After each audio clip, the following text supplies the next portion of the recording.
আমি প্রথমেই শুরু করছি আমাদের পীর ও মুর্শিদ কিবলায়ে কাবা চিরাগে মোহাম্মদ চিরাগে জামশরীফ মুজাদ্দিদে জামান রাইসুল মুফাসসির কালান্দার বাবা জাহাঙ্গীর বা ইমান আল সুরেশ্বরী আলাইহিস সালাতু ওয়াস সালামের নূরময় কদমে ভক্তি এবং চুম্বন রেখে এবং বাবা জাহাঙ্গীরের উত্তরসূরি আমাদের পীর ও মুর্শিদ কিবলায়ে কাবা শাহ সুফি সৈয়দ বাবা বেদ ও মুয়ারসি আল জাহাঙ্গীরের কদমে ভক্তি এবং চুম্বন রেখে আলে বাবা জাহাঙ্গীরের কদমে ভক্তি এবং চুম্বন রেখে আমার সম্মুখপানে উপস্থিত সকল প্রজ্ঞান সাধক সুফি অনুরাগী সুফিবাদের প্রেয়সী আমার মুরব্বী এবং সতীর্থগণ সকলের প্রতি আমার আন্তরিক ভক্তি এবং সালাম রেখে আমি অদম নাখান্দার নালায়েক নাচিস আপনাদের সম্মুখপানে খেদমতের জন্য দাঁড়িয়েছি।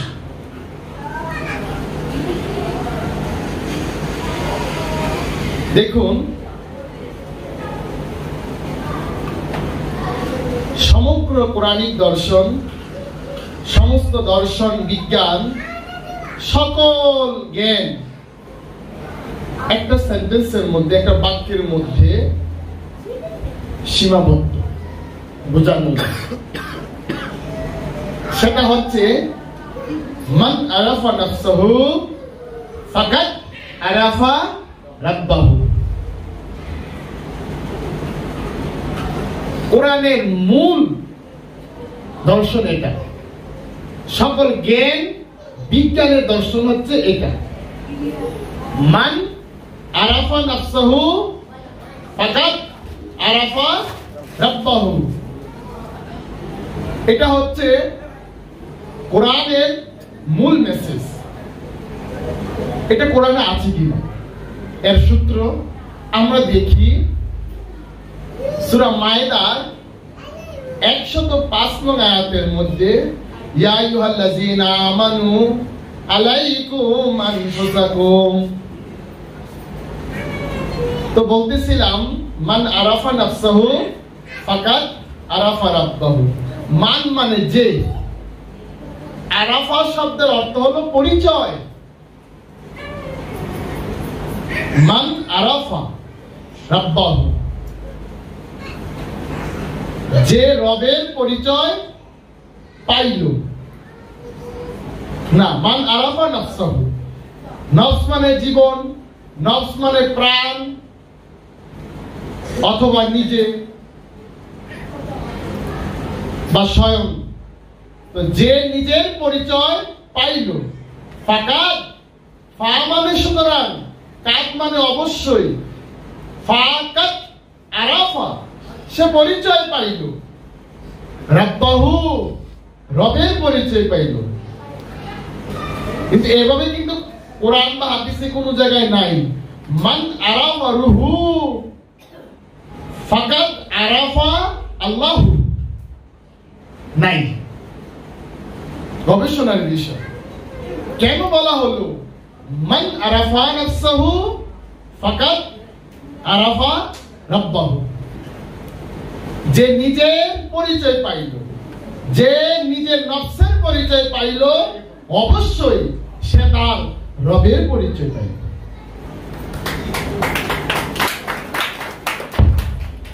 তো এই বিষয়টা খুবই গুরুত্বপূর্ণ। আমরা জানি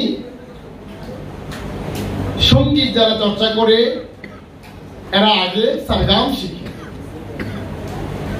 এই সারগামের ভিতরেই সকল সঙ্গীতের সুর, তাল, লয়। তদ্রূপ সুফিবাদের দর্শন, ইসলামের দর্শন, আল কোরআনের দর্শন তিনটি সূত্রের মধ্যে গাঁথা। নফস, রূহ, এই নফস এবং রূহের মাঝখানে শয়তান। এই তিনটি শব্দের মধ্যে কোরআনিক দর্শনটি সুবিস্তার, এর বাইরে কিছু নাই। এই তিনটি শব্দকে রূপকথার আড়ালে উপমার সাহায্যে ব্যাখ্যা বিশ্লেষণ করা হয়েছে। কারণ প্রাণের বাহিরে কিচ্ছু নাই, নফসের বাহিরে কিচ্ছু নাই। এই নফসের মধ্যে শয়তানও আছে খান্নাস রূপে, এই নফসের মধ্যে রব আছে রূহ রূপে। তো এই দেহের বাহিরে, কারণ নফস আমার দেহের মধ্যে আছে, তো নফসটা, এই দেহটা হলো নফসের পোশাক। আমার শরীরের পোশাক হচ্ছে কাপড়টা, আর আমার নফসের পোশাক হলো দেহটা। তদ্রূপ রূহ এই নফসটাকে বাহন হিসাবে ব্যবহার, কারণ নফসের মধ্যে রূহ উদ্ভাসিত হয়, নফসের মধ্যে রূহ ফুৎকার করা হয়। যেহেতু নফসের বাহিরে তথা প্রাণের বাহিরে কিছু নাই, সুতরাং সবকিছু এই দেহের মধ্যে।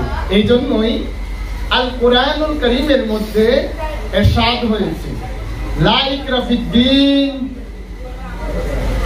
দ্বীনের মধ্যে কোনো বল প্রয়োগ নাই,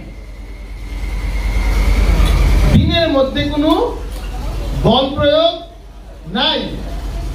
এই দ্বীন শব্দটা আরবি, এই দ্বীন শব্দের সংস্কৃত শব্দ হচ্ছে ধর্ম, আর বাংলা হচ্ছে স্বভাব, প্রকৃতি, খাইসলত। তো কোরআনে বলছে লা ইকরাহা ফিদ্দীন, দ্বীনের উপরে জোর নাই, জবরদস্তি নাই। যদি জোর করেন, জবরদস্তি করেন, তাহলে বলাৎকার হয়ে যাবে। কারণ এই দিন ধারণ করে নফস, নফসের উপরে যদি বল প্রয়োগ করেন তাহলে কি হবে? প্রতিক্রিয়া সৃষ্টি হবে না, বলাৎকার হবে। আজকে এই ক্ষমতার দাপট, পুঁজিবাদের দাপটে মানুষের মন মস্তিষ্ক পুঁজিপতিরা বলাৎকার করতেছে। কেমন বলাৎকার? দ্বিমাত্রিক বলাৎকারে আমাদের মধ্যে সৃষ্টি হয়েছে বহুমাত্রিক প্রতিক্রিয়া। এটা জুলুম।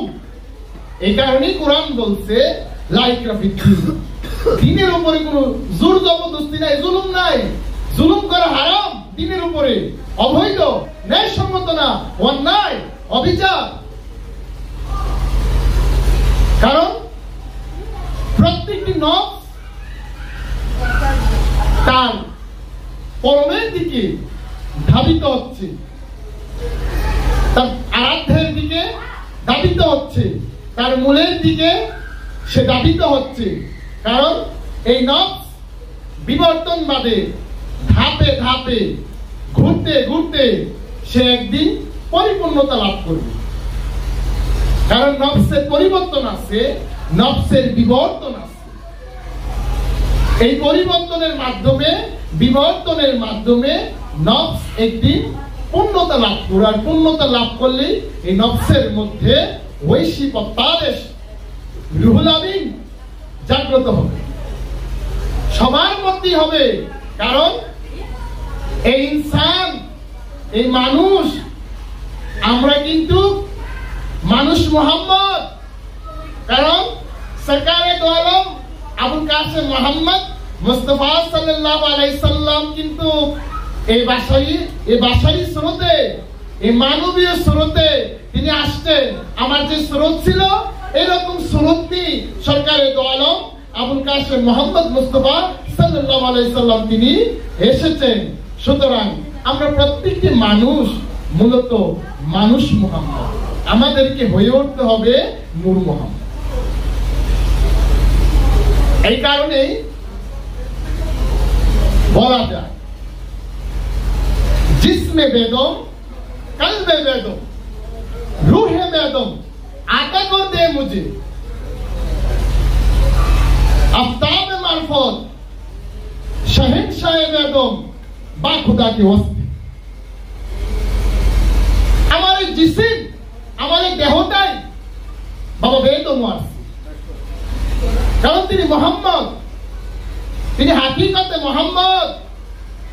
আমার এই দেহটাই আমার মাওলা বাবা বেদম আসছে, জিসমে বেদম, কালবে বেদম। আমার চিন্তায়, আমার অনুভূতির মধ্যে শুধু থাকবে বাবা বেদম আসছে। রুহে বেদম, তার যে আদি রূপ, তার যে হাক্কি স্রোত, ওই স্রোতরে আমার মধ্যে উদ্ভাসিত হোক। আতা করতে মুঝে, আমাকে দান করে দাও।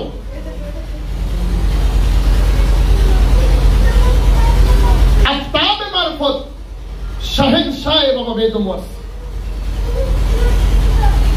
আপনি মারফতের সূর্য, আপনি বাদশাহের বাদশাহ, শাহেনশাহ। আপনার হুকুম চলে জগতের উপরে। খোদার ওয়াস্তে আমাকে আপনার নূরে নূরময় করে দে। কোন জোর নাই, জবরদস্তি নাই, ইহা আসে তার মাসুকের কাছে চাওয়া।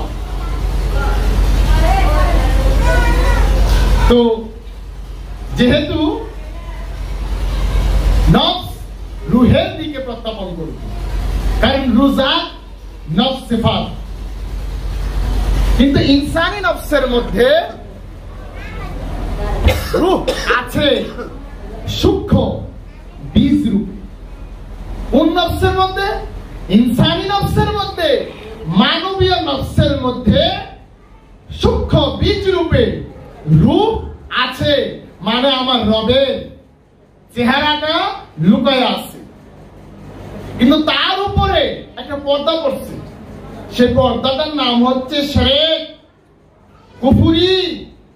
এই শিরক এবং কুফরি নামক পর্দাটা নফসটিকে বেষ্টন করে আছে।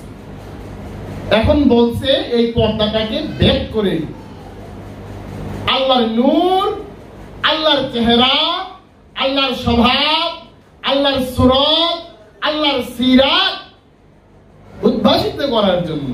তো আল্লাহর সুরত, আল্লাহর স্বভাব, আল্লাহর সিরাত কে কোরআন জানান দিচ্ছে। তিনি হচ্ছেন উসওয়াতুন হাসানা, উত্তম আদর্শ, মানবতার রোল মডেল, যিনি খুলুকুল আযীম, যিনি আখলাকুল্লাহ, যিনি আল্লাহর চরিত্রবান। তিনি কে? মুহাম্মদ সাল্লাল্লাহু আলাইহি সাল্লাম। আর এই মুহাম্মদ কে? তাওহীদের মুর্শিদ। এই স্বভাব, এই চরিত্রের মাধ্যমে আমাকে পূর্ণতার ঘরে প্রবেশ করতে হবে। এই মুর্শিদের স্বভাব চরিত্রের মধ্যে আপনাকে আমাকে সায়ের করতে হবে, পরিভ্রমণ করতে হবে।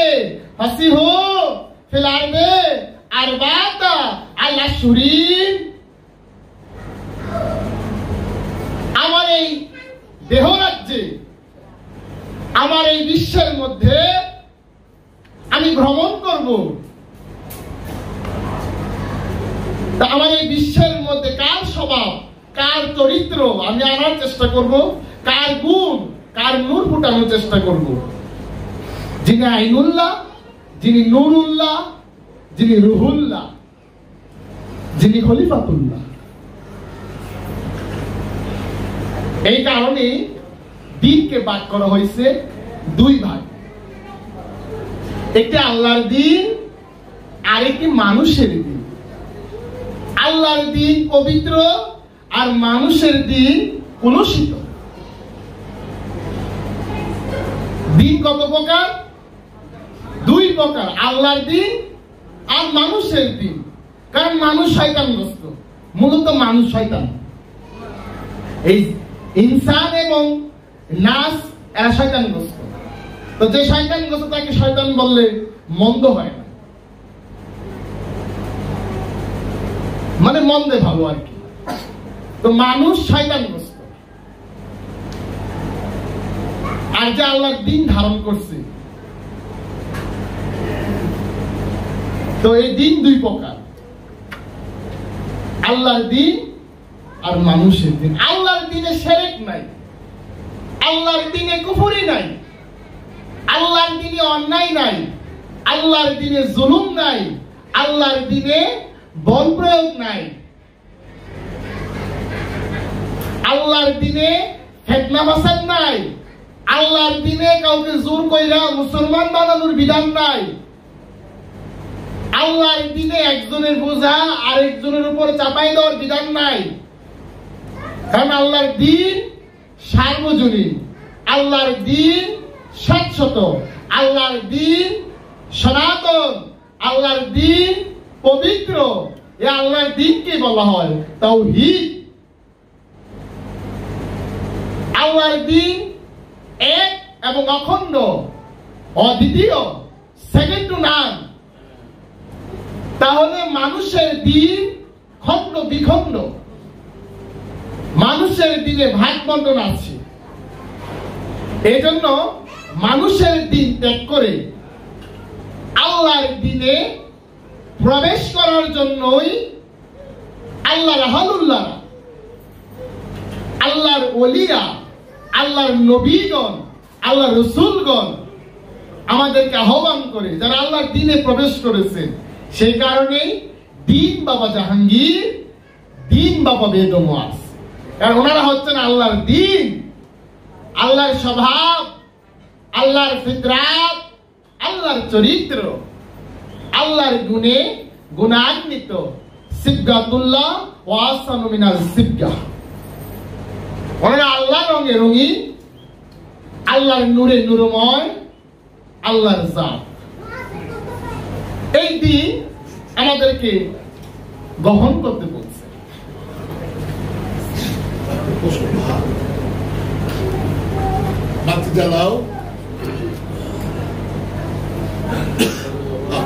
এই মানুষের দিন কলুষিত, কিন্তু মুর্শিদের দিন, রাসূলের দিন, আমার আল্লাহর দিন পবিত্র। তাহলে মানুষের দিন খান্নাসগ্রস্ত, মোহগ্রস্ত, শিরকের মধ্যে বন্দী, কুফরির মধ্যে বন্দী। তো এই কুফরি থেকে, শিরক থেকে, অন্যায়, জুলুম, অত্যাচার, বল প্রয়োগ থেকে আমাদেরকে বের হয়ে আমাদেরকে মুর্শিদের দিনের মধ্যে প্রবেশ করতে হবে। কারণ চরম সত্য বাবা জাহাঙ্গীর বলতেছে, পীর ধরা শিরক। আপনি যদি পীর ধরে শিরক না করেন, তাহলে আপনি আজন্ম শিরকের মধ্যে ডুবে আছেন। আমি পীর ধরছি কেন জানেন? শিরক থেকে বের হওয়ার জন্য। কারণ মুর্শিদ শিরক মুক্ত, উনি আল্লাহর দ্বীন, উনি আল্লাহর তাওহীদ। মুর্শিদ আল্লাহর দ্বীন, আল্লাহর তাওহীদ, আল্লাহর কিতাব, আল্লাহর ফুরকান, আল্লাহর নূর। উনি হচ্ছেন ঈমান।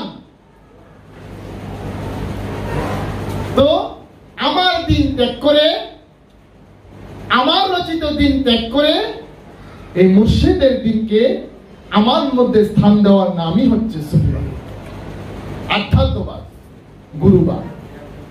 তো আমি শিরক থেকে বের হওয়ার জন্যই কিন্তু আমি ঈমান আনছি, দ্বীনের কর্ম করব। তাহলে বায়াত হওয়ার, মুরিদ হওয়ার উদ্দেশ্য কি? এই কুফরি এবং শিরকি জিন্দেগি থেকে বের হয়ে তাওহীদের মধ্যে প্রবেশ করা, তাওহীদের মধ্যে প্রবেশ করা, এটাই মূলত উদ্দেশ্য। শিরক থেকে, কুফরি থেকে বের হতে হবে। কারণ সুফি পীর ফকিরগণ তারা শিরক মুক্ত, কুফরি মুক্ত, আল্লাহর দ্বীনকে ধারণ করে আছে। মানুষ কেন আসে ওলি আল্লাহর কাছে? এই জঞ্জাল থেকে বের হওয়ার জন্য। এই আনুষ্ঠানিকতার, আইন কানুনে, এই বিভিন্ন মতবাদের জঞ্জাল থেকে বের হওয়ার জন্যই মানুষ ওলি আল্লাহর কাছে দিন গ্রহণ করে। কারণ ওলি আল্লাহর দিন সহজ সরল। এই সহজ সরল দিনকে বলা হয় ইহদিনাস সিরাতাল মুস্তাকিম। যে দিনের মধ্যে প্রবেশ করলে শান্তিতে থাকা যায়। কারণ আমরা জানি আল্লাহর দিনের মধ্যে কোনো বল প্রয়োগ নাই, জোর নাই, জবরদস্তি নাই। লাইকরা ফিদ্দিন। এই দিন এবং দুনিয়ার মধ্যে আবার একটু ফারাক আছে। আমার মনের চাওয়া পাওয়া, কল্পনা, আশা, আকাঙ্ক্ষা, এগুলোর মধ্যে যে আমি গোরপাক খাচ্ছি, এটাই মূলত আমার দুনিয়া। অর্থাৎ আমার আমিত্ববোধকে বলা হয় দুনিয়া। এই আমিত্বকে সমর্পণ করে আল্লাহ বলতেছেন দিনের মধ্যে প্রবেশ করে। তো আমিত্বের সমর্পণ কোথায় করব? আমি আমিত্বের সমর্পণ কোথায় করব? গাছের কাছে, মাছের কাছে, সাগরের কাছে, আসমানের কাছে, জমিনের কাছে? তো আমিত্বের সমর্পণ কোথায় করব? আল্লাহর দ্বীনের কাছে। তো আল্লাহর দ্বীন কে? আল্লাহর নবী, আল্লাহর রাসূল, আল্লাহর ওলি, আল্লাহর মুর্শিদ। এখানে আমিত্ব সমর্পণ করতে হবে, কারণ জাত লাগবে। তো জাতের কাছেই সমর্পণ করতে হবে। এই সমর্পণকে বলা হয় আত্মসমর্পণ। আত্ম অর্থ নিজ, সমযোগ অর্পণ, সমর্পণ। যে নিজেকে স্বেচ্ছায় সমর্পণ করছে তাকে বলে আত্মসমর্পণ। এখানে স্বেচ্ছায় আসতে হবে, কোনো শর্ত নিয়ে আসা যাবে না। আল্লাহর দ্বীনে কোনো শর্ত নাই। শর্ত একটাই, সার্বজনীন সত্য। তোমার স্বরচিত দিন দুনিয়া ত্যাগ করে আল্লাহর দ্বীনে প্রবেশ করো। এই দুইটা বিষয়। তাহলে আমরা একটু বুঝি দুনিয়া এবং পৃথিবীর ফারাক। দুনিয়া আরবি শব্দ, ঠিক না? ওয়াসারাল হায়াতাদ দুনিয়া ফাইন্না যাহিমা হিয়াল মাওয়া। যে দুনিয়ার জীবনকে অগ্রাধিকার দিয়েছে, প্রাধান্য দিয়েছে, তার মাকাম, তার অবস্থান জাহান্নাম।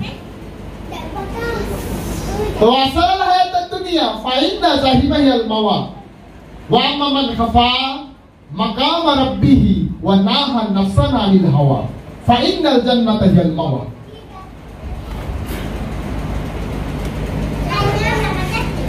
তাহলে দুনিয়া আরবি শব্দ, আর পৃথিবীর আরবিকে আমরা জানি আরদ। ইউসাব্বিহু লিল্লাহি মা ফিস সামাওয়াতি ওয়া মা ফিল আরদিল মালিকুল কুদ্দুসুল আজিজুল হাকীম। এই আসমান জমিনের মধ্যে যা কিছু আছে আল্লাহ তাওহীদে বাস করে। এই জমিনকে, এই পৃথিবীকে বলা হয় আরদ। তাহলে এই পৃথিবী আল্লাহর দ্বীনে বাস করে, আখিরাতে বাস করে, তাওহীদে বাস করে। শুধু বাস করে না, আমার অন্তরটি, জিন এবং ইনসানের অন্তরটি আল্লাহর দ্বীনে বাস করে। কারণ এই জিন এবং ইনসানের অন্তরের মধ্যে দুনিয়া আছে। এই দুনিয়ার আরেক নাম শয়তান, এই দুনিয়ার আরেক নাম মোহ, এই দুনিয়ার আরেক নাম সুখ, এটার আরেক নাম আরাম। এই জন্য খাজা বাবা বলছিলেন, আরাম উস দিল কো মিলা জিস দিল কো কবি আরাম নেহি মিলা। তাহলে এই পৃথিবী নামক যে গ্রহটা সৌরজগতের মধ্যে আছে, এটা আল্লাহর দ্বীনে বাস করে। তাহলে ধ্বংস হবে কি? লয় হবে কি? ফানা হবে কি? দুনিয়া, দুনিয়া ধ্বংস হবে, লয় হবে, ফানা হবে। কিন্তু এই দুনিয়ার আবার জাগতিক অস্তিত্ব নাই। এটা আমার কোনো পদার্থ না, ম্যাটার না। দুনিয়া কি? প্রত্যেকটি মানুষের মনের কাল্পনিক চাহিদা, কামনা, বাসনা, মানে অজ্ঞতা। এই অজ্ঞতাকে বলা হয় দুনিয়া, কুসংস্কার। এগুলোর বোঝা আমরা বহন করে বেড়াচ্ছি। তো এই মানুষের মনের যে অজ্ঞতা, তার যে কল্পনা, এই তার মনের মধ্যে, এই অজ্ঞতার মধ্যে যে লোভ, মোহ, কাম, ক্রোধ, হিংসা, মাৎসর্য, এইগুলো যে ঘুরপাক খাচ্ছে, এইগুলোকে নিয়ে তার দুনিয়া। এই দুনিয়া কখন নাই হবে, কখন বেনিশ হবে, মানে এই দুনিয়া বেনিশ করার একটা অস্ত্র আছে। সে অস্ত্রটার নাম হচ্ছে মুর্শিদের জ্ঞান, মুর্শিদের জ্ঞান, মুর্শিদের প্রেম। এছাড়া আর কোন অস্ত্র নাই এই দুনিয়া থেকে বের হওয়া। তাসাব্বুরে শায়েক, এই তাসাব্বুরে শায়েকের আঘাতেই দুনিয়া খান খান হবে, কিয়ামত হবে। কারণ কিয়ামত হয় নফসে মুতমাইন্নার উপর, সরি, নফসে লাওয়ামার উপরে। কারণ এই নফসে লাওয়ামাকে বলা হয় সাধক নফস, মুজাহিদ নফস, সংগ্রামশীল নফস। কেন? সে দুনিয়া পরিত্যাগ করে আল্লাহর দ্বীনে যাওয়ার জন্য জিহাদ করতেছে, জিহাদে আকবর। এই জিহাদে আকবরকে বলা হয় তাসাব্বুরে শায়েক। এটাই তাসাব্বুরে শায়েক। এই তাসাব্বুরে শায়েক ছাড়া কুফরি থেকে, শিরক থেকে বের হওয়ার কোনো বিধান নাই। এটা আমাদের মনে রাখতেই হবে। মাইতু বিমারে মুর্শিদ, আমাদেরকে এই মুর্শিদ প্রেমে অসুস্থ থাকতে হইব যদি আমরা সুস্থ হইতেছে।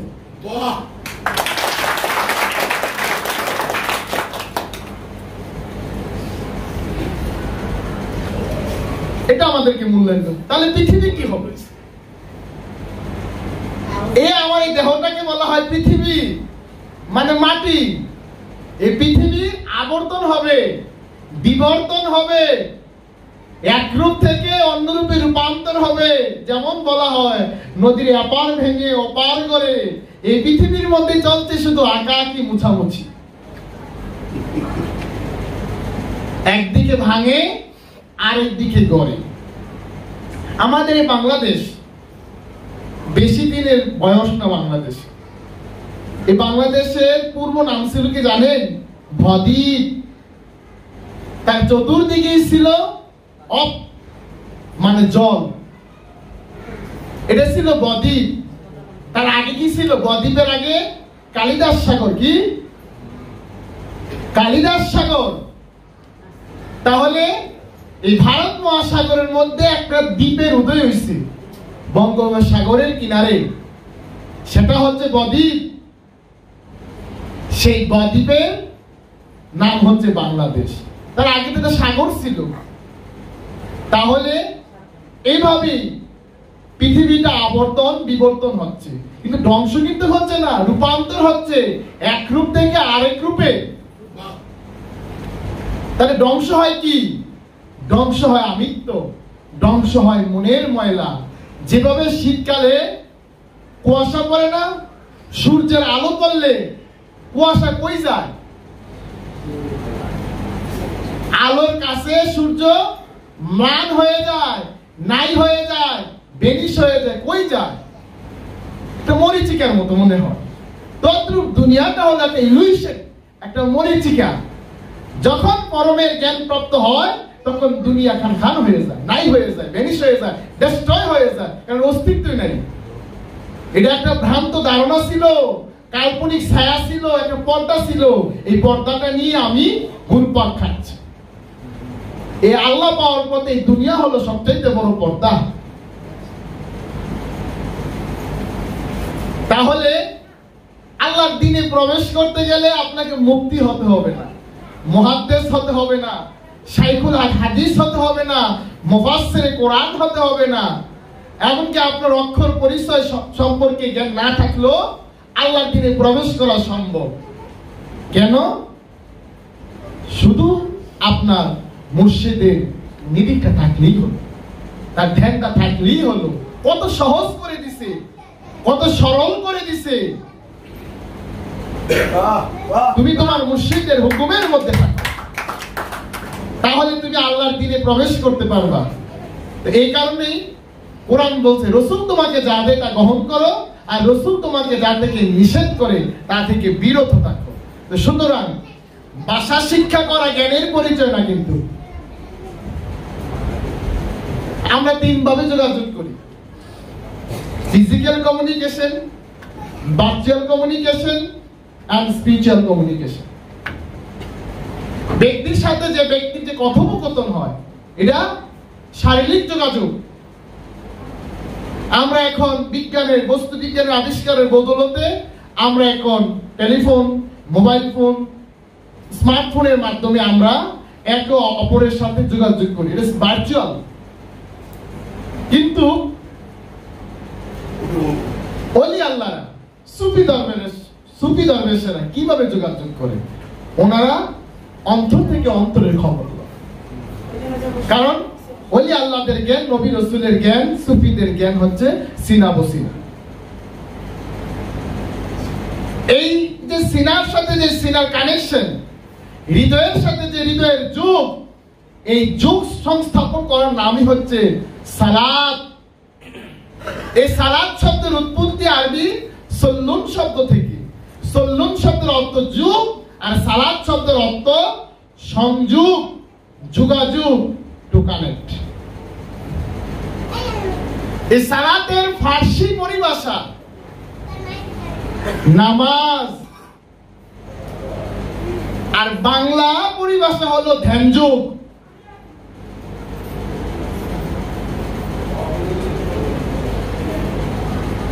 নামাজের বাংলা কি? পূজা। পূজাকে আমরা একটু ভাঙি, পূজক যা পুয়ত্ত পূর্ণ যা অর্থ জাগরণ, যে নিজেকে পুনরায় জাগাইছে, তার সালাত হয়েছে, তার নামাজ হয়েছে, তার পূজা হয়েছে। তো বাবা বেদম ওয়ার্সি, গত বছর আমরা ফরিদপুরে গেছিলাম পূজার সময়। তখন বাবা একটা গাড়ির মধ্যে একটা কথা বলছিলেন, পূজা আগে না বিসর্জন আগে? আমরা দেখি হিন্দু সম্প্রদায়, সনাতনীরা আগে পূজা করে পরে বিসর্জন দেয়। তো দর্শন কি বলে? দর্শন বলে আগে বিসর্জন তারপরে পূজা। কারণ অন্তরে হিংসা রেখে, লোভমোহ রেখে তো আর পূজা হবে না। আর পূজা করার শর্ত হলো পবিত্র হতে হবে। তাহলে আমার অন্তরের মধ্যে লোভমোহের মূর্তি রেখে আমি কিভাবে পূজা করব আমার আরাধ্যে? তো আগে বিসর্জন তারপরে পূজা। যাই হোক, আমাদেরকে এগুলো বুঝতে হবে, কারণ প্রতীক বলে না, বলার মানুষের মধ্যে ব্যঞ্জনা সৃষ্টি করে, ইজ্জত পাবে। সে কারণেই বলতেছিলাম, ভাষা শিক্ষা করা জ্ঞানের পরিচয় নয়, জ্ঞান হলো ভাষার গভীরতার স্পর্শ অনুভব করা। আমার বক্তব্যের মাধ্যমে আপনারা তথ্য পাবেন, জ্ঞান পাবেন। এই তথ্যকে মন্থন করে আপনার অন্তর থেকে যা উদয় হবে সেটা জ্ঞান। ওই জ্ঞান আপনাকে সংশোধন করবে। তো নলেজ এন্ড ইনফরমেশন কখনোই এক না। আমরা বিভিন্ন জায়গা থেকে, বিভিন্ন সোর্স থেকে ইনফরমেশন কালেকশন করি। এই ইনফরমেশন কালেকশন মানে তথ্য কালেকশন করি। এই তথ্যগুলোকে যখন আমরা বিচার বিশ্লেষণ করে আমরা একটা নির্যাস, একটা এসেন্স বের করি, ওই নির্যাসটা হচ্ছে আমার জ্ঞান। ওই জ্ঞানটাই আমাকে সংশোধন করে, কারণ জ্ঞান মানুষকে সংশোধন করে। এই জন্য জ্ঞানীরা আল্লাহকে ভয় করে। কারণ মানব সূর্য, মানুষের মধ্যে একটা সূর্য আছে। কোরআন বলছে, বাবা জাহাঙ্গীরও বলছে, একটা সূর্য আছে। এই সূর্য আবার সৌরজগতের সূর্য না, একটা সূর্য আছে, সত্যের সূর্য। তো মানব সূর্য কামনার কুয়াশার চাদর দ্বারা আবৃত থাকে। চাদর খসে পড়লে সূর্য আলো ছড়াবে। এই যে কামনার যে একটা পর্দা আমার নফসের উপরে আছে, কি দিয়ে কাটবো? কাটার একটাই অস্ত্র, তাসাব্বুরে শাহওয়াত। হালাল সাবান দিয়ে স্নান করলে, গোসল করলে তার মানুষ পবিত্র হয় না, পরিষ্কার হইতে পারবে। পবিত্র হবো কি দিয়ে? একজন নাস্তিক যে আল্লাহই মানে না, আমাদের চাইতে এরা অনেক গুণে পরিষ্কার পরিচ্ছন্ন থাকে, স্বচ্ছ থাকে, তাই বলে তাকে আল্লাহ বলা যাবে না, আর তার ঈমান নাই। তো আপনি ওযু করে গোসল করে পরিষ্কার হতে পারবেন, পবিত্র হতে পারবেন। কারণ পানি দিয়ে পরিষ্কার পরিচ্ছন্নতা, ময়লা সাফ করা যায়। দেহের ময়লা সাফ করে, দেহ তো মুসলমান তৌহিদে বাস করে, করলি কি না করলি কি, কিন্তু জঞ্জাল তো অন্তরের মধ্যে। তো এই জন্য হুজুর পাক সাল্লাল্লাহু আলাইহি সাল্লাম বলছে, প্রত্যেকটি মানুষের দেহের মধ্যে একটা কেন্দ্র আছে, সেই কেন্দ্রের নাম হচ্ছে কলব। এই কলব যদি পবিত্র থাকে তাহলে মানুষটা পবিত্র, মানে গোস্তের টুকরা বলেছে। প্রত্যেকটি মানুষের দেহের মধ্যে একটা গোস্তের টুকরা আছে, সেই টুকরোটির নাম হচ্ছে কলব। এই কলব যদি পরিষ্কার থাকে তাহলে সমস্ত দেহটা পরিষ্কার এবং অন্তর পবিত্র থাকে। আর এই কলব যদি অপবিত্র থাকে তাহলে আপনি যত উন্নত মানের প্রসাধনী দিয়ে গায়ে ঘষেন না কেন, কোনো লাভ হবে না, অপরিষ্কারই থাকবে। এই জন্য এক সাধক বলছিলেন, মনে বাবলা পাতার কষ লেগেছে, উঠবি কি আর সাবানে, গুরু আমার মনের ময়লা যাবে কিভাবে। রাঙলের ফাল মাটি খাইলে বাইরে ফালানো যায়, কিন্তু আক্কেলে মাটি খাইলে, মনে মাটি খাইলে, ময়লা মিশলে কিভাবে ফেলবে? এটা মুর্শিদের দয়া ছাড়া, রহমত ছাড়া সম্ভব না। তাহলে এই কলবকে পবিত্র করার জন্য চিন্তা ভাবনা, গতিবিধি, মুভমেন্ট পবিত্র করার জন্য জিক্রুল্লাহ, জিক্রুল্লাহ, আল্লাহর জিকির করতে হবে, মুর্শিদের ধ্যান করতে হবে, এছাড়া আর সম্ভব না। এই মুর্শিদের জিকির, মুর্শিদের নিরিখ, মুর্শিদের বজ্রত দিয়ে অন্তর, কলব, হৃদয় পবিত্র করতে হবে। আর পানি দিয়ে শরীর পরিষ্কার করা যায়। তো আত্মা পবিত্রতার জন্য প্রয়োজন আলোকিত আত্মা, যা তার সিফাতের সমন্বিত রূপই হলো স্রষ্টা।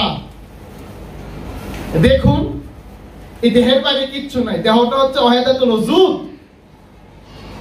আর দেহের মধ্যে যে নিরাকার নফসটা আছে, এই নফসের মধ্যে যে রূহ উদ্ভাসিত হয়, এই রূহটাই হলো ওয়াহিদাতুল শুহুদ। এই ওয়াহিদাতুল ওজুদে এই তথ্যটা আবিষ্কার করতে হচ্ছেন শাইখুল আকবর মুহিউদ্দিন ইবনুল আরাবী। আর ওয়াহিদাতুল শুহুদের মতবাদের প্রতিষ্ঠাতা হলেন মুজাদ্দিদ আল-ফিসানি সারহিন।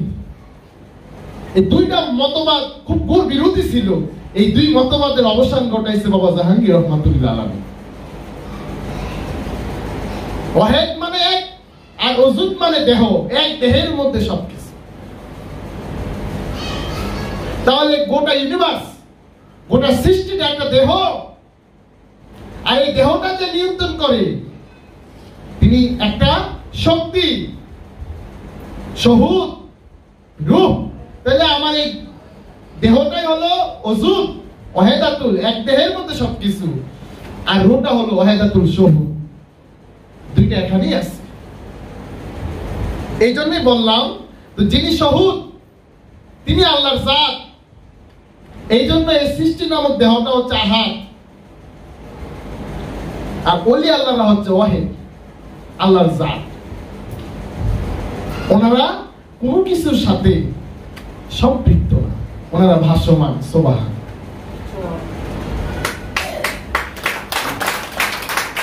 এই সৃষ্টির বিকশিত রূপটাই হলো আহাদ। আহাদি অহেদের অভ্যন্তরে নান্দনিক ছন্দের স্বীয়রূপে নবতর পরিচয়ের স্বাক্ষর রেখে চলছে। কারণ এটা জুলজালালের রহস্য। সে সেকেন্ডে অনন্ত রূপে অনন্ত গতিতে ছুটে চলছে। এই জন্য আমরা ওজিফা পড়ি, তাবারাকা ইসমু ওয়া রাব্বুকা ওয়া যুলজালালুল ইকরাম। বাবা জাহাঙ্গীর এই আয়াতে তাফসীর করেছেন, এক সেকেন্ডের মধ্যে যে রূপ পৃথিবী দেখাইছে আর কোনোদিন কোনো কালে দেখানো হবে না। তো এই এক সেকেন্ডের মধ্যে, এটা এক সেকেন্ডকে আবার অনেক ভাগে ভাগ করছে বিজ্ঞান, ন্যানো সেকেন্ড। এই ন্যানো সেকেন্ডের মধ্যে হাজার হাজার মানুষ জন্মায়, হাজার হাজার মানুষ মৃত্যুবরণ করে, হাজার হাজার ফুল ফুটে, হাজার হাজার ফুল ঝরে, সব এক সেকেন্ডের ভিতরে হচ্ছে। এটা বুঝবো কিভাবে? এটা বুঝে যিনি মহাকালে আছে, এটা বুঝে যিনি কালদর্শী, কালজয়ী, কালোত্তীর্ণ, পুরুষোত্তম মহাপুরুষ। কারণ ওনারা যুগের ঊর্ধ্বে, কালের ঊর্ধ্বে। ওনাদেরকে বলা হয় টাইম, কাল, দাহা। কোরআনে আসছে 103 নম্বর সূরা আসরের মধ্যে, ওয়াল আসরি, শপথ মহাকালে। তাকে সাক্ষী রাখছে, তাকে দলিল করছে। কাকে? মহাকালকে। মহাকালকে একজন মুমিন, আল্লাহর ওলিগণ, আল্লাহর নবীগণ, রাসূলগণ, ওনারা হচ্ছে মহাকাল, ওনারা হচ্ছে দলিল, সাক্ষী, আল্লাহর নিদর্শন, রুহুল্লাহরা আল্লাহর সাক্ষী, আল্লাহর আয়াত, এদেরকে সাক্ষী রাখছে। সাক্ষী রাখেই বলতেছে ইন্নাল ইনসানা লাফি খুসর। অবশ্যই অবশ্যই ইনসানগণ ক্ষতিগ্রস্ত। ইনসান অবশ্যই ক্ষতিগ্রস্ত, মানুষ ক্ষতিগ্রস্ত, ক্ষতির মধ্যে আছে। ক্ষতি থেকে কিভাবে বের হবো? কোরআন বলতেছে ইল্লাল্লাযিনা আমানু, তারা ক্ষতিগ্রস্ত নয়, তারা ক্ষতিগ্রস্ত হবে না যারা ঈমান আনছে। কার প্রতি? মহাকালের প্রতি, মুর্শিদের প্রতি, যে আল্লাহর দলিল, তার উপর যে ঈমান আনছে সে কখনো ক্ষতিগ্রস্ত হবে না। ইল্লাল্লাযিনা আমানু ওয়া আমিলুস সালিহাত ওয়া তাওয়াসাউ বিল হাক্কি ওয়া তাওয়াসাউ বিস সাবর। যারা আমলে সালেহা করে, সৎ কাজের আদেশ, অসৎ কাজের নির্দেশ দেয় এবং ধৈর্য ধারণ করে, তারা ক্ষতি থেকে বের হয়ে যাবে। তাহলে তিনটা অবস্থা কিন্তু আমরা পাইলাম। মুমিন পাইলাম যিনি মহাকালে আছে, ইনসান ক্ষতিগ্রস্ত সেটাও পাইলাম, আমানু ক্ষতি থেকে বের হওয়ার জন্য, মহাকালে প্রবেশ করার জন্য সে মুজাহিদায় লিপ্ত আছে। কত সুন্দর দর্শন! এই প্রকৃতির প্রকাশ এবং বিকাশ হচ্ছে দান্দিক রূপে। আল কোরআনের দর্শন হচ্ছে দান্দিক দর্শন, মানে আলো এবং আধারি দর্শন, একসাথে মিক্সড। এই কারণে এক শায়ের বলছিলেন, তুমি এক গোড়ার দাম দাও, বোঝা যায় না। এইটাকে বুঝতে গেলে সূক্ষ্মতা অবলম্বন করতে হবে। দৃষ্টি শক্তি যদি স্বচ্ছ না হয়, পরিষ্কার না হয়, তাহলে তাওহীদের সৌন্দর্য বোঝা যায় না। তাওহীদের সৌন্দর্য বুঝতে গেলে, আল্লাহর দ্বীনের সৌন্দর্য উপলব্ধি করতে গেলে সত্যি হচ্ছে দৃষ্টি শক্তি, দৃষ্টি ভঙ্গি স্বচ্ছ করতে হবে, পরিষ্কার করতে হবে, পবিত্র করতে হবে। তাই এক খ্রিস্টান পাদ্রী বলছিলেন, ঈশ্বরের চোখ দিয়ে জগৎ দেখো, দেখবা সৃষ্টিতে কোনো ভুল নেই। মুর্শিদের চোখ দিয়ে জগৎ দেখো, কোনো ভুল নাই। মা তারা ফি খালকির রহমানি মিন তাফাউত ফাসিল বাশারা হাল তারা মিন ফুতুর সুম্মা আরজিল বাশারা কাররাতাইনি ইয়াল কালিব। কোনো ভুল নাই। যদি ভুল থাকে আমার মনে আছে, আমার দৃষ্টিভঙ্গির ভুল, আমার মনের ভুল, আমার অজ্ঞতার ভুল, কিন্তু এই ভুল থেকে আমাকে বেরোতে হবে। আরো বলেছেন তিনি, ঈশ্বরের মধ্যে সত্যিকারের জীবন। আমাদের সত্যিকারের জীবন আমাদের মুর্শিদের মধ্যে, কারণ তিনি আমাদেরকে জাগিয়ে তোলেন, কারণ তিনি তো সতর্ককারী। আমি যেই জায়গাতে দুর্বল, উনি এই জায়গাতে আঘাত করে করে আমাকে জাগিয়ে তোলেন, কারণ তিনি কোনো কিছুর বন্ধনে আবদ্ধ না, তিনি বন্ধন মুক্ত, তিনি মুক্ত। আমরা কিন্তু বন্ধনে যুক্ত হয়ে গেছি, মায়া আমাদের যাতে মায়ায় গ্রাস না করে, এই জন্য তিনি আমাদের রক্ষক হাতি হিসাবে দায়িত্ব পালন করতেছেন, যাতে আমাদেরকে কামনা মায়ায় গ্রাস না করে, যাতে আমরা ভেসে থাকতে পারি। কারণ তিনি সুবহান, বহমান, অনন্ত গতিতে ছুটে চলছে।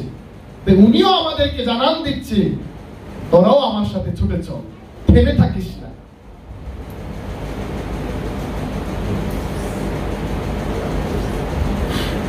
যেদিন সন্দেহের অবসান হবে, সেদিন হবে জীবনের সাথে প্রথম পরিচয়। কারণ এই সন্দেহের পেটেই জন্ম নেয় বিভ্রান্তি, কুফরি, মতবাদ। মানুষ কিন্তু সবসময় সন্দেহ করে, এই সন্দেহ অবসান করতে হবে। কিভাবে করবে এই সন্দেহের অবসান? এই সন্দেহের অবসান করার জন্যই তো সাধনা। কারণ আপনি দেখতে আমার মতো, এখানেই দৃষ্টিবিদ্ধ, এখানেই সন্দেহ হয়ে গেছে, আমিও মানুষ, উনিও মানুষ, কিভাবে উনি আর আমি আলাদা হই? এই জন্য বলছে, যেদিন সন্দেহের অবসান হবে, ওদিনই জীবনের সাথে প্রথম পরিচয় হবে।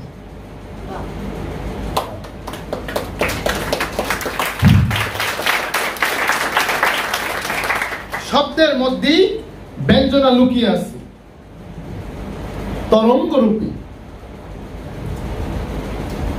কারণ তরঙ্গ কিন্তু একটা ফ্লো, একটা ফ্রিকোয়েন্সি। শব্দের মধ্যে কিন্তু শক্তি মজুদ। এই মুখ থেকে একটা শব্দ বের হলে একজন আদর করে, আবার এই মুখ থেকে একটা শব্দ বের হলে আরেকজনের তুচ্ছ-তাচ্ছিল্য করে। আমি কালমা পড়ি, আমি কালমা পড়ার কারণে আমাকে আমার সমাজের মানুষ ঠাট্টা, বিদ্রুপ, টিটকিরি, তামাশা করে। তারাও একই কালমা পড়ে, তা আমার কালমা গলায় ছুরি আর তার কালমা দুনিয়া। শব্দই কিন্তু এই শব্দ, এই শব্দের তীর সবচাইতে বড় শক্তিশালী। এই জন্য আমাদেরকে শব্দ চয়নে সতর্ক থাকতে হবে। সবচাইতে উচ্চাঙ্গের শব্দটি হলো নিরপেক্ষতা, যার উপরে মানব সভ্যতার দ্বিতীয় কোনো শব্দ নাই। একমাত্র বাবা জাহাঙ্গীর জোর দিয়ে বলেছেন, এই পৃথিবীর মধ্যে হাতে গোনা 2-1 নিরপেক্ষ আছে, তার মধ্যে বাবা জাহাঙ্গীর অন্যতম। কারণ পৃথিবীর মধ্যে বাইরে আমি নিরপেক্ষ, কিন্তু বাবা জাহাঙ্গীর বলেছেন আমি নিরপেক্ষ।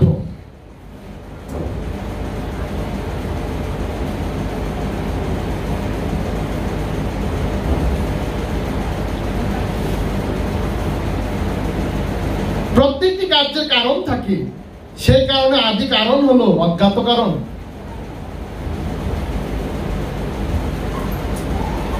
এই কারণটাই প্রশ্ন সৃষ্টি করে, কেন হলো, কি হলো, এটার কোনো উত্তর নাই, অজ্ঞাত কারণ। এই কারণটাই মিটিয়ে ফেলতে হবে। এই কারণে বাবা জাহাঙ্গীর বলেছেন, জ্ঞান অর্জনের সর্বশেষ জ্ঞানটির নাম কি তুমি জানো?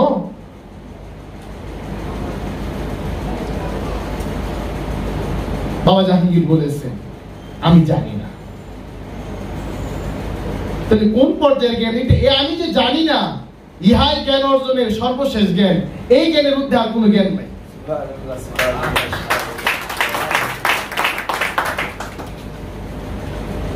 অসীমের প্রকাশ সসীমের মধ্যেই। প্রেমের বীর্যে পবিত্র মানুষের জন্ম হয়, আর কামের বীর্যে পশুতুল্য মানুষের জন্ম হয়। যে যাকে ভালোবাসে সে তার স্বভাবপ্রাপ্ত হয়, যে যাকে ভালোবাসে তার হাসর নসর তার সাথেই হয়। যে যা চিন্তা করে সে ওই রকমই ফল পাবে। যুক্তি ও তর্কের বহিঃপ্রকাশ হলো বুদ্ধি, বুদ্ধির অবসান ঘটলে প্রেমের ফুল ফুটে। কারণ আমরা এই সৃষ্টির মধ্যে প্রথম যুক্তিবাদী দেখি হযরত আযাজিল আলাইহিস সালামকে। তিনি প্রথম যুক্তি দিয়েছেন, আনা খায়রুম মিনহু, আমি আদম হইতে উত্তম। এখানে যুক্তি, যুক্তিবাদী কিন্তু ইবলিশ, অহংকার।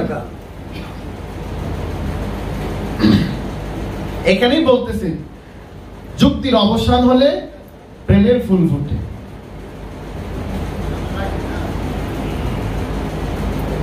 জ্ঞান মানুষকে পরিশুদ্ধ করে, তাই জ্ঞান প্রক্রিয়া স্বরূপ যন্ত্র। সকল সৃষ্টির মূলে সত্য, তাই সত্য স্বরূপে সিদ্ধ। তাই সত্যকে সত্য, সত্যই সত্যকে বিচিত্র রূপে প্রকাশ করে। নির্বোধেরা ধর্মের কেতাবার প্রতীকের পূজা করে। জ্ঞানীরা পবিত্র জনের পূজা করে। যারা জ্ঞানী তারা কখনোই কেতাব আর ধর্মের প্রতীকের পূজা করবে না, তারা পবিত্র মানুষের পূজা করবে। কারণ পবিত্র মানুষের মধ্যে পবিত্র গন্ধ আছে, ওই গন্ধ মানুষ সুবাস নেয়। কারণ ফুল মানুষের মধ্যে ফোটে, পবিত্রতার ফুল, আর এই ফুলের সুবাস ভ্রমণ হলে যে কেউ না নিবে, যে কেউ নিবে। লিখুনির লেখকের কায়াস্বরূপ, লিখুনির মর্মার্থ হলো লেখকের চরিত্র। তো বাবা জাহাঙ্গীরের চরিত্র জানতে চান, তাহলে বাবা জাহাঙ্গীরের লিখুনি পড়েন, তাহলে বাবা জাহাঙ্গীরের শক্তি সম্পর্কে অভিহিত হতে পারবে। সুন্দর দেহ চরিত্রের মাপকাঠি নয়, ব্যক্তি সত্তার দৃষ্টিভঙ্গি চরিত্রের মানদণ্ড। কতক রাশি নিষ্কলঙ্ক নির্মল গুণের সমান্বিত স্বরূপ হলো চরিত্র। সৃষ্টির আদিরূপটি হলো স্বরূপের পুণ্যবৃত্ত, অন্তরূপটিও পুণ্যবৃত্ত, মাঝখানটা আপেক্ষিক সরলরেখা। আপেক্ষিক সরলরেখা, এই দুনিয়াটা আপেক্ষিক, কিন্তু আদি রূপটাও বৃত্ত, শেষ রূপটাও বৃত্ত। এই মাঝখানে যে ছোটাছুটি বৃত্তের মধ্যে আমরা ভাবতেছি সরলরেখা, আর মরবো না, সব এক হয়ে যাবে। না, এটা পূর্ণ বৃত্ত। কারণ কোথায় আছে এই কথা? সুম্মা দানা ফাতাদাল্লা ফাকানা কাবা কাউসাইনি আও আদনা। আল্লাহ এবং রাসূল মিলিত হয়েছে দুই ধনুকের ব্যবধান। ধনুক দেখতে অর্ধবৃত্ত, দুই ধনুক দিয়ে অর্ধবৃত্ত, semi circle, semi circle plus semi circle is equal one circle. Circle মানে বৃত্ত। এই বৃত্তের বাহিরে কিচ্ছু নাই, বৃত্তের বাহিরে কিচ্ছু নাই। আমরা ভাবি যে আমাদের জীবনে 70 বছর 80 বছরের জিন্দেগি, এটা মনে সরলরেখার গুপ্ত। সরলরেখা বলতে কিচ্ছু নাই, যা দেখি সরলরেখার আপেক্ষিক, আজ আছে কাল নাই। কিন্তু সার্বিক সত্য হলো বৃত্ত। কারণ পৃথিবীটা গোল, পৃথিবীটা গোল, ইউনিভার্সটা গোল। তো যতই ছোটাছুটি করি এই বৃত্তের মধ্যেই করতেছি, কারণ এটা আপেক্ষিক, এটা দৃষ্টি বিভ্রম। এই কারণে আইনস্টাইন বলতেছে সার্বিকে যাও। এই সার্বিকে যেতে গেলে theory of reality is equal mc square আমাদের জানতে হবে। কারণ এটা এই বৃত্তের রহস্যের জ্ঞান দেয়। আর আমরা যে জ্ঞান জাগতিক জ্ঞান অর্জন করি, এটা হলো আপেক্ষিক, 2 পয়সা দাম নাই। কিছুদিন পরে গেলেই পরিবর্তনের থেরাপি দেওয়া হয়।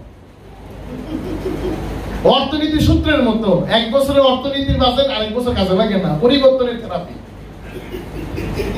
এক দেশের অর্থনৈতিক সূত্র আরেক দেশে কাজে লাগে না, পরিবর্তন করতে বছর বছর বাজেট। এইরকম আমাদের চিন্তা ভাবনার মানসিকতা দিন দিন পরিবর্তন হচ্ছে, কারণ আমাদের চিন্তা ভাবনাগুলো খণ্ডিত চিন্তা ভাবনা, অখণ্ড চিন্তা ভাবনা না। আর ওলি আল্লাহর অখণ্ড বোধের অধিকারী, ওনারা অখণ্ড, খণ্ডিত না, এই জন্য ওনাদেরকে বলা হয় মহাকাল। ওনাদের দিনে ভাগ বন্টন নাই, কিন্তু আমাদের দিনে, মানুষের দিনে ভাগ বন্টন আছে। অতীত কাল, বর্তমান কাল, ভবিষ্যৎ কাল। কাল দুই প্রকার, খণ্ডকাল, অখণ্ডকাল। খণ্ডকাল হলো তিন প্রকার, অতীত, বর্তমান, ভবিষ্যৎ। আর মহাকালে কোনো ভাগ বন্টনই নেই। এর কাছে রাজ্য দিনটা, দেখে সূর্য উঠেও না, ডুবেও না। যিনি মহাকালে আছে উনি দেখে সূর্য উঠেও না, ডুবেও না। কিন্তু আমি ইনসান, আমি দেখি প্রত্যেকদিন সকালে সূর্য পূর্ব দিকে ওঠে, পশ্চিম দিকে অস্ত যায়। কিন্তু যিনি মহাকালে আছে উনি বলে সূর্য উঠেও না, ডুবেও না।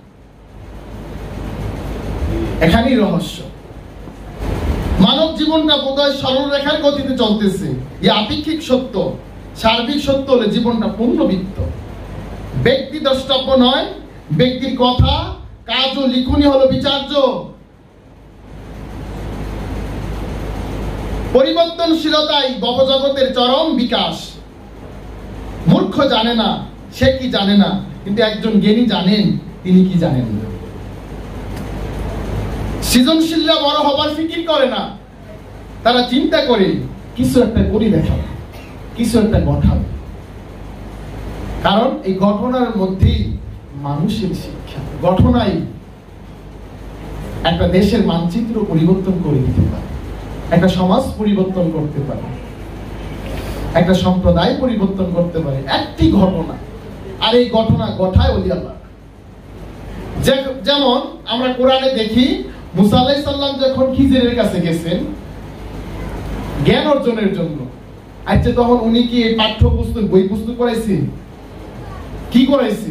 তিনটা ঘটনা ঘটাইছে।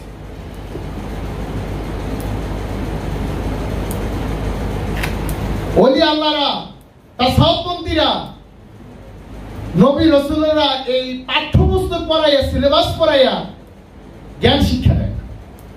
ওনারা শিক্ষা দেয় ঘটনা ঘটাইয়া। কারণ খিজিরের শিক্ষা হলো, আব্দুর শিক্ষা হলো ঘটনা ঘটাইয়া। তিনটা ঘটনা ঘটাইছে, এই ঘটনা ঘটাইয়া শিক্ষা দিচ্ছে। আমাদেরকে ঘটনাগুলো খুব পর্যবেক্ষণ করতে হবে ধৈর্যের সাথে, এখানে আমাদের জন্য কি শিক্ষা আছে। কারণ এই ঘটনা থেকে তথ্যপাত্রের সৃষ্টি হয়। কোন একটা ঘটনা ঘটলো, ওই জায়গায় সাংবাদিক যায়, সরজমিনে সাংবাদিক গিয়ে উপাত্ত কালেকশন করে, এই উপাত্তগুলোকে প্রসেস করে সংবাদ বানায়, খবর বানায়, তথ্য বানায়। এই তথ্য পরে পেপার, পত্রিকা, মিডিয়াতে আসে, আমরা পড়া ইনফরমেশন কালেকশন করি। কিন্তু এর মূল কোথায়? ঘটনার মধ্যে। ঘটনা ঘটলে একটা বিস্ফোরণ হয়, মানুষের মনের মধ্যে একটা পরিবর্তন আসে, প্রভাব পড়ে। এই কারণটা যদি আমরা জানি তাহলে আমরা বিচলিত হব না, তাহলে আমরা ধৈর্যের সহিত এই বিষয়টাকে পর্যবেক্ষণ করতে পারবো। আমরা একটা ভারসাম্যের মধ্যে থাকতে পারবো, আর না হলে ভারসাম্য ব্যাহত হওয়ার সম্ভাবনা আছে। বাবা রেখে দিই।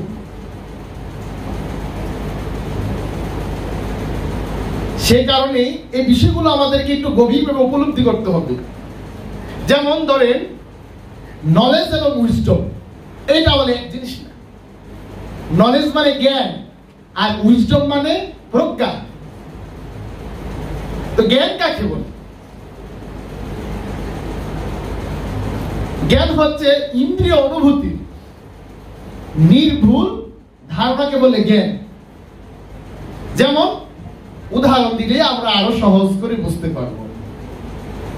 যেমন আমরা যদি আম খাই, আম টক হয়, মিষ্টি হয়, এটা কিন্তু আমাদের জিহ্বায় দিলে চাক্ষুষী বলে দেয় এটার গুণ কি। টক খাইলে টক, জাল খাইলে জাল, মিষ্টি খাইলে মিষ্টি, তেতো খাইলে তেতো, ঠান্ডা না গরম, না নাতিশীতোষ্ণ। সাথে সাথে আমাদের ইন্দ্রিয় ইনফরমেশন দেয় এটা তাপমাত্রা কতটুকু, এটা আমার সাথে সহনীয় কি না, আমরা এটা দেখি। ঠান্ডাটাও বুঝতে পারি, অতিরিক্ত ঠান্ডাটাও বুঝতে পারি, গরমটাও বুঝতে পারি, আবার মিডিয়ামটাও বুঝতে পারি। এটা বোঝার জন্য কিন্তু বই পুস্তক পড়ানো লাগে না। এটা ফ্যাকাল্টিজ এন্ড সেন্সেস, এটা ইন্দ্রিয়ের সাথে সম্পর্কিত। কারণ মানুষ জানে না, প্রত্যেকটি মানুষ কিন্তু একটা বিশাল বড় কম্পিউটার, তার চেয়ে অনেক কিছু। কারণ মানুষ কম্পিউটারের জন্য, মানুষ কম্পিউটার আবিষ্কার করছে, তার চাইতে মহাশক্তি মানুষের মধ্যে, গোটা ইউনিভার্স মানুষের মধ্যে মজুদ। তাহলে কম্পিউটারের মধ্যে তিনটা ফাংশন কাজ করে: input unit, processing unit, output unit. তাহলে এই দেহটা যদি একটা কম্পিউটার হয়, তাহলে সে কিভাবে ইনপুট নেয়? তার পঞ্চ ইন্দ্রিয় শক্তির মাধ্যমে সে প্রকৃতি থেকে ইনপুট সংগ্রহ করে, কালেকশন করে। তার চিন্তা, তার চেতনা, তার ব্রেন সেটা প্রসেস করে। এটাকে বলা হয় সিপিইউ, সেন্ট্রাল প্রসেসিং ইউনিট। আমরা পঞ্চ ইন্দ্রিয় শক্তির মাধ্যমে আমরা এই প্রকৃতি থেকে তথ্যপাত্র কালেকশন করি। কম্পিউটারের মাধ্যমে, আমরা কিবোর্ডের মাধ্যমে, স্পিকারের মাধ্যমে। এই যে স্পিকারটা, এটা কি? Input unit. Camera input unit, কিন্তু মনিটর আউটপুট ইউনিট। মাঝখানে কিন্তু প্রসেস হচ্ছে, এটা বুঝতে হবে। তো আমার চোখ ইনপুট ইউনিট, কর্ণ ইনপুট ইউনিট, জিহ্বা ইনপুট ইউনিট, গ্রাম ইনপুট ইউনিট। প্রত্যেকটা সময় আমাকে ইনফরমেশন দিচ্ছে, আর এটা প্রসেস হচ্ছে কিন্তু আমার অনুভবের মাধ্যমে। আমার ব্রেন এটাকে প্রসেস করছে। ব্রেনটা হচ্ছে processor, CPU, central processing unit. তার আউটপুট কি? আউটপুট হচ্ছে আমার আচার আচরণ, ব্যবহার। তাহলে তোমার ভিতরে কি কাজ করে?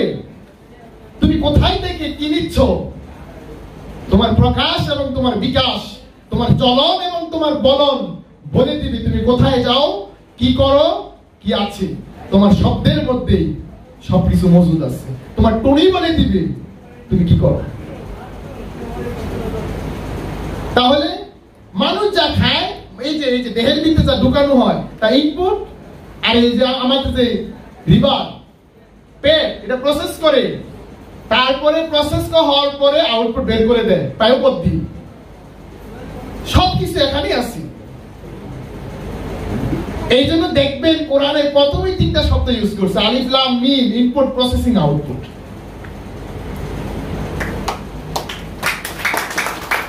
কারণ যা ইনপুট করা হবে তাই প্রসেসে বের হবে। ধরেন অনেক প্রতিষ্ঠানে স্টুডেন্ট নেয় জিপিএ 5, ইনপুট কি নেয় জিপিএ 5, তা আউটপুট কি আসবে? জিপিএ 5ই তো আসবে। স্যার নিছেন জিপিএ 5, দিবেন জিপিএ 5, 5 নিছেন 5 দিবেন। তো প্রসেস কি হলো? যা নিছেন তাই হইছে। তো 3.2 নিয়ে যদি জিপিএ 5 বের করতে পারেন, তাহলে প্রতিষ্ঠানের উন্নতি আছে।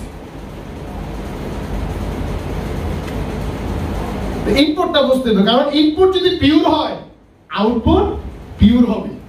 আর ইনপুট যদি নষ্ট হয়, তা আউটপুট নষ্ট। কারণ ইনপুটের উপর ভিত্তি করে আউটপুটটা বের হয়।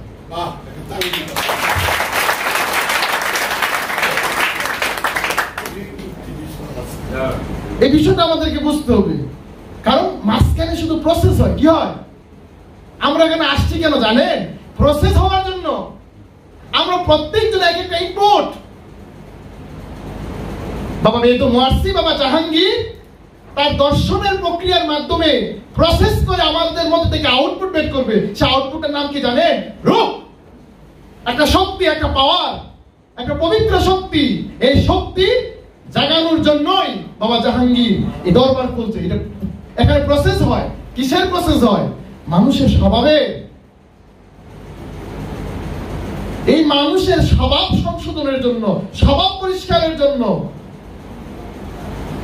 এইটা, এই মঞ্চ, এই দরবার, এই প্ল্যাটফর্ম, এই স্বভাবের ময়লা প্রসেসিং করার জন্য আমাদের জন্য ইনপুট রাখছে বাবার লিখনি, বাবার আলোচনা। আর যিনি আমাদেরকে তৈরি করবেন তিনি তো আমাদের সামনেই আছে, আমাদের আহ্বান। এই বিষয়গুলো আমাদেরকে বুঝতে হবে। এই জন্য ইনপুট যত ভালো হবে, আমরা যত ভালোভাবে আমাদের মুর্শিদের কাছ থেকে রিসিভ করতে পারবো, শ্রবণ করতে পারবো, ততই আমাদের আধ্যাত্মিক জাগতিক উন্নতি হবে। কারণ ইনপুটের উপর ভিত্তি করে প্রসেস হয়। আমি সংজ্ঞাটা যেন আরেকটু বিশ্লেষণ করে আরো ভালো বুঝতে পারবেন। এই প্রকৃতির পরতে পরতে যে উৎপাদনের উপকরণ ছড়িয়ে ছিটিয়ে আছে, যা প্রক্রিয়াকরণে ব্যবহৃত হয়, তাকে ইনপুট বলে। উৎপাদনের উপকরণ এগুলো শৃঙ্খলিত না, বিশৃঙ্খল, ইনঅ্যাক্টিভ, অ্যাক্টিভ না, সক্রিয় না, অর্থবহ না। আমি একটা নাদান, আমার কোনো অর্থ নাই, কিন্তু মুর্শিদ যখন আমাকে ঘুরে তুলবেন তখন আমার একটা অর্থ হতে পারে।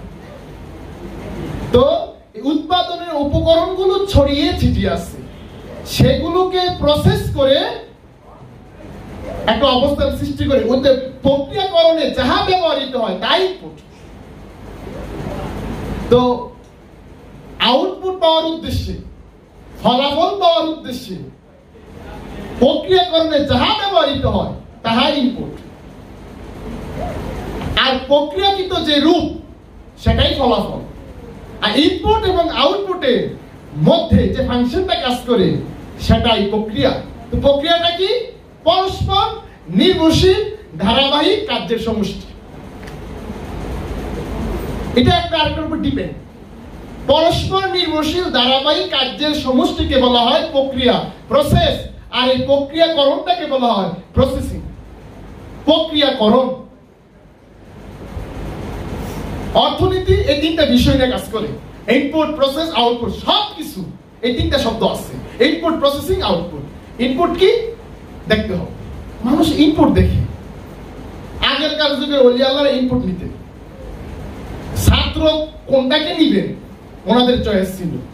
আর এখন তো আমাদের অবস্থা উল্টা, পীরের যোগ্যতা কি। ভার্সিটিতে স্টুডেন্ট ভর্তি করা ইনপুট দেখা পরীক্ষা দিতে হয়। সে অ্যাপ্লিকেশন করলো, তারপর তারা পরীক্ষা দিল, পরীক্ষার মানদণ্ডে উত্তীর্ণ হলে তাকে অ্যাডমিশন তার নিবে, ভর্তি নিবে, না হলে নিবে না, মানে উত্তীর্ণ না হলে। তো ওলি আল্লাহদের বিশ্ববিদ্যালয়ে কি পরীক্ষা নাই? সহজে নিয়ে নিবে, বেজাল নিব। আল্লাহ তো আহকামুল হাকিমিন, উনি আদিল, উনি সূক্ষ্ম বিচারক, উনি তো বেজাল নিবে না, উনি 100 নিবে। ওইখানে হয়তো সুপারিশ কাজে লাগে, এখন সুপারিশও কাজে লাগবে না, এখন 100 এখানে 100 100তে 100 নিবে, এক যারা বেশিও না কমও না, কারণ উনি সূক্ষ্ম, আদিল, উনি নিরপেক্ষ। তো ওনারে ঘুষ দিয়া সম্ভব না রাজি করা? হ্যাঁ সম্ভব, প্রেম দিয়া, ভালোবাসাতে। এই জন্যই আমাদেরকে সবরের প্রতিযোগিতা করতে হবে আর সততার প্রতিযোগিতা করতে হবে। এই দুই প্রতিযোগিতাই গ্রান্টেড। ইসলামের মধ্যে ধৈর্যের প্রতিযোগিতা আর সততার প্রতিযোগিতা, কে কার চেয়ে সৎ আর কে কার চেয়ে কতটুকু ধৈর্যশীল। দেখেন তো, এই দুই প্রতিযোগিতা করলে কার সাথে আমার সমস্যা হইব? আমি আপনার চাইতে কতটা ধৈর্য ধারণ করতে পারি এটা আপনাকে উপলব্ধি করতে হবে, আমাকে উপলব্ধি করতে হইব। আমি আপনার চেয়ে কতটা ধৈর্যশীল, কতটা ধারণ করতে পারি, কতটা সহ্য করতে পারি, তাহলে দেখবেন কারোর সাথে কারো বাঁচবে না।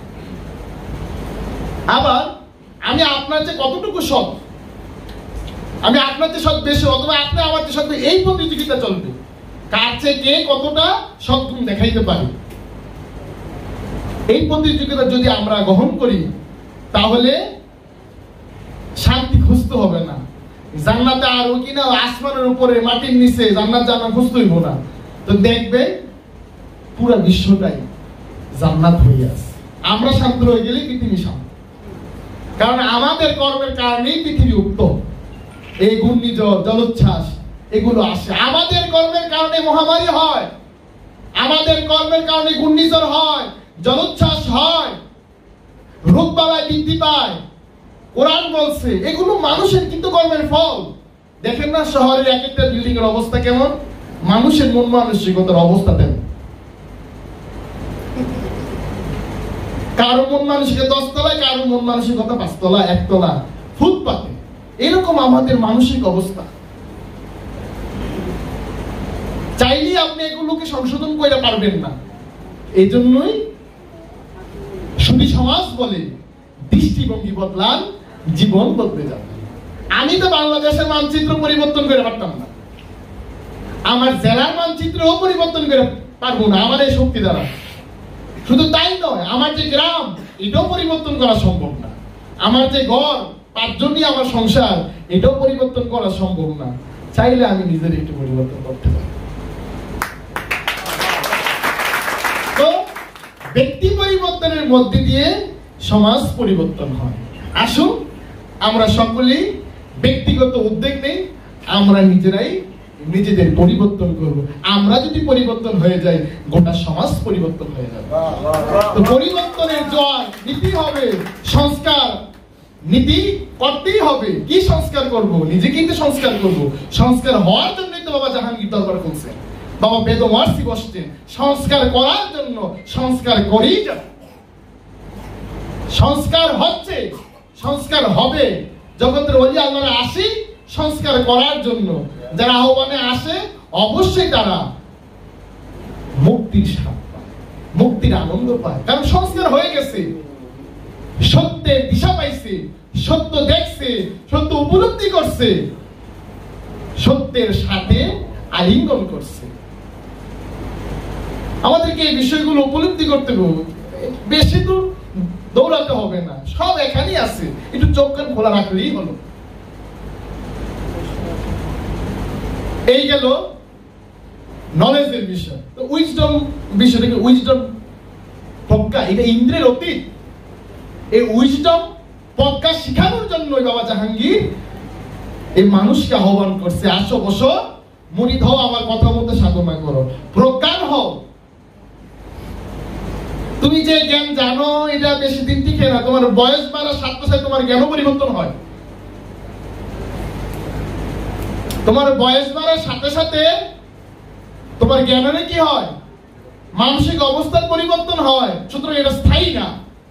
কোন জ্ঞান তোমাকে স্থায়িত্ব দিবে? প্রজ্ঞা।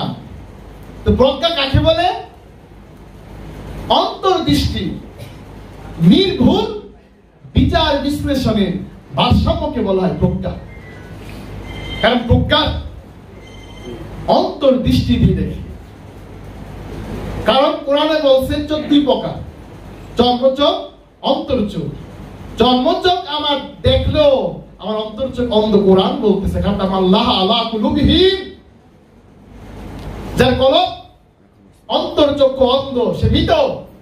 বস্তু বিজ্ঞান বলতেছে আমি জীবিত, কিন্তু কোরআনের বিজ্ঞান বলতেছে, আত্মার বিজ্ঞান বলতেছে তুমি মৃত। তাহলে এই অন্তর কিভাবে জাগাবো? এই অন্তরের চোখ কিভাবে খুলবো? বস্তু বিজ্ঞানে এমন কোন যন্ত্র আবিষ্কার হয়েছে অস্ত্রোপচারের মাধ্যমে আমার অন্তর্দৃষ্টি খুলবে? নাই, জীবনও সম্ভব না। বিজ্ঞান যতই উন্নতি হোক, এই কারণে বাবা জাহাঙ্গীর বলছে বস্তু বিজ্ঞানের যেখানে কবর, আত্মার বিজ্ঞান সেখান থেকে শুরু। কারণ এই বিজ্ঞান অর্জন করতে হলে তাসাব্বুরে শাইখ লাগে, মুরাকাবা মুশাহাদা লাগে।